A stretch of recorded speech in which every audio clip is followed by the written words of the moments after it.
आदाब, नमस्कार। बातें मुलाकातें में आपका स्वागत है। मैं हूं आपका होस्ट मोहम्मद अफजल खान। आज हम बात करेंगे मुगल साम्राज्य की वो एक ऐसी महिला जो कि शहजादी थी और मुगल साम्राज्य के 3 बादशाहों के साथ वो रही, बाबर, हुमायूं और अकबर। ये एक ऐसी शहजादी थी जिन्होंने उस वक्त उस्मानिया खिलाफत के खलीफा की बात, उनके आदेश को मानने से इनकार कर दिया था। जी, हम बात कर रहे हैं गुलबदन बानो की। गुलबदन बानो जो कि बाबर की बेटी थी, 1523 में काबुल में पैदा हुई थी। जब बाबर 1525 में 1426 में जब भारत को फतह किया और 1530 में उनकी मौत हो गई, तो बाबर गुलबदन बानो 1528 में अपनी माँ दिलदारा बेगम के साथ भारत आई थी। उस वक्त वो 6 साल की थी। गुलबदन बानो हिंदुस्तान आई, उसके बाद हुमायूं के साथ रहीं, लेकिन हुमायूं को मुल्क छोड़ के जाना पड़ा। फिर ये कंधार चली गई और जब हुमायूं दोबारा भारत पर कब्जा किए तो आकर वो हुमायूं के साथ रहने लगी। हुमायूं की मौत के बाद अकबर के साथ उन्होंने यहाँ रहा। गुलबदन बानो का इतिहास में इसलिए नाम है कि ये मुगल साम्राज्य की पहली महिला इतिहासकार कहा जा सकता है कि इन्होंने हुमायूं नामा लिखा। हुमायूं नामा से हम कह सकते हैं कि एक ये ऑथेंटिक हिस्ट्री थी जो कि बाबर, हुमायूं और अकबर के बारे में हमें विस्तार से मिलता है। लेकिन गुलबदन बानो बेगम जो थी, हमेशा तीनों बादशाहों के साथ रहीं और उनको उनके राज करने के बारे में, उनके हरम के बारे में, उनके प्रशासन के बारे में सभी चीज़ की वो एक मिसाल गवाह के तौर पे रही। अकबर के दौर में जब गुलबदन बानो वहाँ रहती थी, 1576 में इन्होंने अकबर से कहा कि मैंने मन्नत मांगी है कि मैं हज करने के लिए मक्का मदीना जाऊंगी। हालांकि उस वक्त औरतों का हज करना बहुत ही, इतने दूर सफ़र करना एक बहुत ही टफ काम था, लेकिन अकबर ने उनको बहुत मानते थे, लेकिन उन्होंने इनकार नहीं किया और परमिशन दे दिया। कहा जाता है कि मुगल साम्राज्य के लगभग 10 से 12 महिलाएं और उनकी सुरक्षा के लिए कुछ सिक्योरिटी इंचार्ज और एक पूरा काफिला तैयार किया गया और अकबर ने 2 पानी के जहाज तैयार करने के दे दिए। उसके जहाज का नाम था सलीमी और इलाही। ये जहाज तैयार होने के बाद जब गुलबदन बानो फतेहपुर सिकरी से हज के लिए निकली तो पूरा शहर जो है वो उनके देखने के लिए आ गया।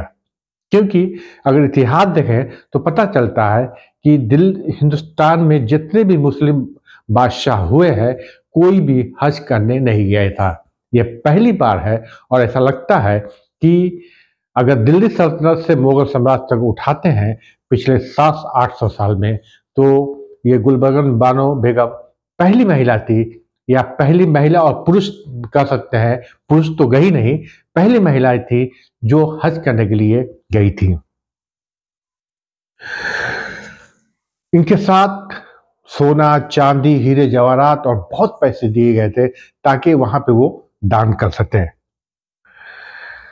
जैसा कि हम जानते हैं कि उस वक्त हज का सफ़र करना बहुत ही मुश्किल होता था, समुद्री जहाज से जाना होता था, लेकिन जो पुर्तगाली थे वो हज करने वाले जाने वालों को लूट लेते थे। इसके लिए उन्हें लगभग, जब ये यहाँ से फतेहपुर सिकरी से निकल गई तो सूरत में उन्हें लगभग 6 से 7 महीने रुकने पड़े। फिर उसके बाद उन्होंने वहाँ ऊँट से सफ़र कर आखिरकार ये मक्का पहुँच गई और वहाँ पे उन्होंने हज किया। और कहा जाता है कि लगभग वो मक्के में 4 साल तक रही और जब ये दान करती थी, सोने, चांदी, जवाहरात, पैसे, कपड़े जब बांटती थी तो मक्के में भीड़ से लग जाती थी। आखिर ये कौन महिला है जो इतने दान कर रही है।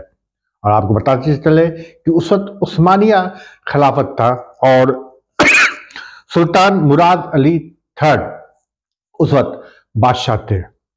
उन्हें ये अच्छा नहीं लगा, क्योंकि इससे अकबर का नाम हो रहा था कि अकबर बादशाह की ये फूफी हैं जो इतने दान दे रही हैं। तो उन्हें डर था कि अकबर एक मकबूल शख्सियत न बन जाए। इसलिए मुराद शाह अली ने इन्हें नोटिस दिया कि आप मक्का मदीना खाली कर दें। गुलबदन बानो ने इससे इनकार कर दिया। कहा जाता है कि 5 बार उन्हें नोटिस दिया गया कि फरमान भेजे गए कि आप मक्का मदीना छोड़ दें। आखिर में 6ठी बार जब एक फरमान भेजा गया जिसमें तुर्की भाषा अरबी भाषा में महिला के खिलाफ एक गलत वर्ड इस्तेमाल किया गया, इससे अकबर को बहुत गुस्सा हुए और उन्हें वापस आने के लिए कहा। 1580 में उन्होंने सऊदी छोड़ा और वापस वो हिंदुस्तान आई। उसके बाद उन्हें 1582 में 80 में हिंदुस्तान आई और वहाँ से फिर वो वापस फतेहपुर सिकरी पहुँचते पहुँचते 1582 में वो फतेहपुर सिकरी पहुँच गई। जब वो वहाँ गई तो अकबर खुद उन्हें वेलकम करने के लिए मौजूद थे। जब वो फतेहपुर सिकरी में दाखिल हुई तो पूरा शहर उन्हें वेलकम करने के लिए आ गया था। और इस तरह ये लगभग 1576 में जाकर 1582 में हज कर वापस आई और वहाँ पे जितने भी मक्का में इनका नाम हुआ कि पहली बार इस तरह एक महिला ने हज किया था। उसके बाद वो अकबर के साथ रहने लगी। अकबर ने गुलबदन बानो के कहा कि मेरे पिता हुमायूं के बारे में आप किताब लिखें। उन्होंने हुमायूं नामा की रचना की और बताया कि किस तरह बाबर जो है अपनी जान देकर हुमायूं की जान बचाई, हुमायूं किस तरह शेरशाह से हारने के बाद ईरान भागे, एक पूरी उन्होंने विस्तृत जानकारी दी जब एक हुमायूं नामा तैयार किया गया। हुमायूं नामा की एक भी ओरिजिनल कॉपी नहीं है। वहीं पे हम आपको बता दें कि रूबी लाल की एक किताब है the great adventure of the Gulbadan. उसमें उन्होंने हज का ये ब्यौरा पूरे डिटेल के साथ किया है। वो 4 फरमान जो इनके खिलाफ गुलबदन बानो के खिलाफ भेजा गया था वो अभी भी तुर्की के म्यूजियम में है। लेकिन जब हम देखते हैं कि जब यहाँ पे हिंदुस्तान के मुगल काल के जो इतिहास है उसमें गुलबदन बानो की इस हज की विस्तृत जानकारी कहीं नहीं मिलती है।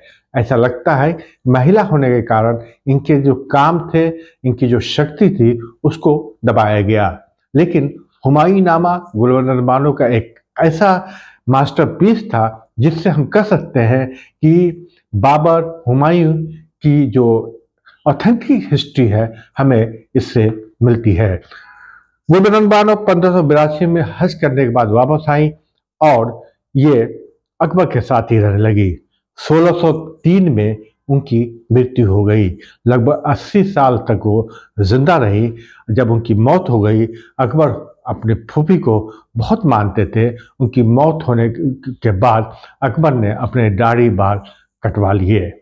अगर आप गुलबदन बानो के बारे में पढ़ना चाहते हैं तो रूबी लाल की जो बुक है the great adventure of the Gulbadan उसे आप पढ़ें तो आपको पता चलेगा कि कितनी ये मशहूर शख्सियत रही हैं और हुमायूं की नामा लिखने में इनका क्या सहयोग रहा है। उम्मीद है आपको ये वीडियो पसंद आएगा। हमें आपके कमेंट का इंतजार रहेगा।